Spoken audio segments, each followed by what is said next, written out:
Vaccination کے عمل کی حوصلہ افزائی کرنے کے لیے NCOC مختلف مراحت متعارف کرانے پر غور کر رہی ہے۔ دوسری طرف پاکستان انٹرنیشنل ایئر لائنز نے عالمی وبا کی وجہ بننے والے کرونا وائرس سے بچاؤ کی ویکسین لگوانے والوں کے لیے رعایت کا اعلان کر دیا ہے۔ قومی ایئر لائن نے بتایا ہے کہ 50 برس یا اس سے زائد عمر کے افراد کو کرونا ویکسین سرٹیفکیٹ دکھانے پر کرائے میں 10% رعایت دی جائے گی۔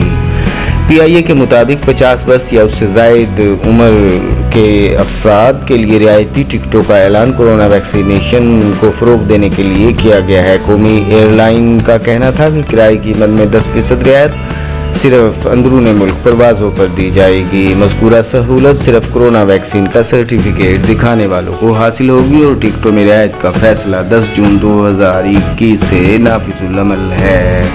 خیال رہے کہ ان دنوں پاکستان میں 18 برس سے زائد عمر کے تمام افراد کو ویکسین لگانے کا عمل جاری ہے اور ملک میں 1 کروڑ ویکسینز لگانے کا اعلان کیا گیا ہے۔ National command and operation centre کے اجلاس میں فیصلہ کیا گیا کہ ملک بھر میں 3 مراحل میں ویکسینیشن مہم چلائی جائے گی، جس میں تمام شہری رضاکارانہ طور پر ویکسینیشن کرائیں گے۔ سرکاری اور نجی اداروں کے ملازمین کے لیے ویکسینیشن کو لازمی قرار دینے کا فیصلہ کیا گیا تھا اور اس سلسلے میں تمام سرکاری ملازمین کی 30 جون تک ویکسینیشن کرانے کا فیصلہ کیا گیا ہے۔